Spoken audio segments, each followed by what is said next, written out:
அடுத்ததா என்ன நடந்துச்சுன்னா, முத்துவுக்கு ஒரு பெரிய அதிர்ச்சி காத்திருந்துச்சுங்க. ரோகிணிக்கு அந்த ஆர்டர் கிடைச்சதே நம்ம மீனாவால தான் அப்படிங்கிற விஷயம் முத்து காதுக்கு வந்து சேருது. இதை கேட்டதும் அவன் தலையில இடி விழுந்த மாதிரி ஒரு நிமிஷம் உறைஞ்சு போயிட்டான். என்னது, மீனாவாலையா?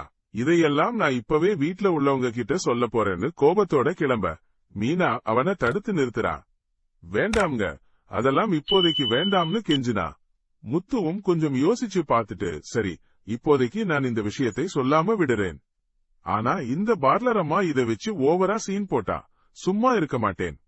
அப்போ வீட்ல உள்ளவங்க கிட்ட சொல்லாம விடமாட்டேன்னு வார்னிங் கொடுத்தான். இதை கேட்ட மீனாவுக்கு என்ன சொல்றதுன்னே தெரியாம அப்படியே அமைதியா நிக்கிறா. பாவம்.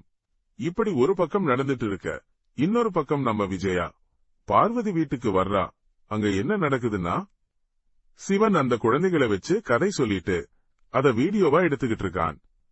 இதை பார்த்ததும் நம்ம விஜயாவுக்கு எங்கேயோ ஒரு மூலையில புகைச்சல், ஒரு மாதிரியா எரிச்சல் அடைஞ்சு போறா. அதே சமயம் நம்ம சிந்தாமணியும் அங்க வர்றா. 2 பேரும் உள்ளே போறாங்க. அவங்கள பார்த்ததும் பார்வதி ரொம்ப உற்சாகமா, எங்களோட வீடியோ நல்லா போகுதுங்கன்னு சந்தோஷமா சொல்றா.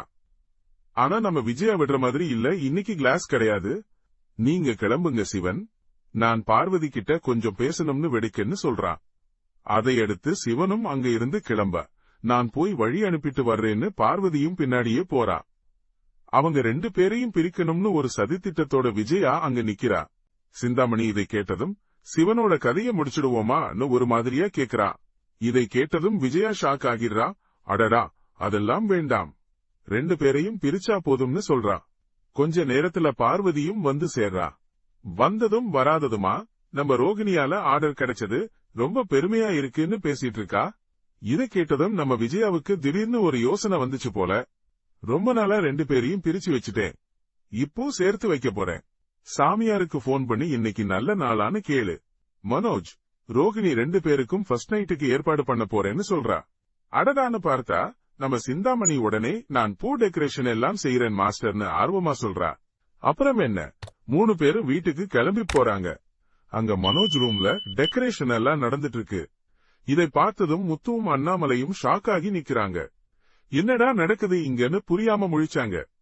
மனோஜும் ஸ்ருதியும் அதை பார்த்துட்டு, இத்தனை நாளா 2 பேரையும் பிரிச்சு வச்சுட்டு இப்போ சேர்த்து வைக்கிறேன்னு சொல்லி இதையெல்லாம் பண்ணிட்டு இருக்காங்கன்னு ஒரு மாதிரியா கமெண்ட் பண்ணிட்டு போறாங்க. கொஞ்ச நேரத்துல மனோஜும் ரோகிணியும் வீட்டுக்கு வர்றாங்க. அவங்களும் தங்களுக்காக விஜயா செஞ்சிருக்கிற இந்த ஏற்பாடுகளை பார்த்ததும் ஆச்சரியத்துல அப்படியே வாயடைச்சு போயிடுறாங்க. இப்படியாக சிறகடிக்க ஆசை சீரியலோட இன்றைய எபிசோடு ரொம்ப விறுவிறுப்பா நிறைவடைந்திருக்கு. ட்ரெண்டிங் நண்பன் சேனலை சப்ஸ்கிரைப் பண்ணுங்க. இந்த வீடியோ பிடிச்சிருந்தா லைக் பண்ணுங்க, ஷேர் பண்ணுங்க. அடுத்த வீடியோல பார்ப்போம்.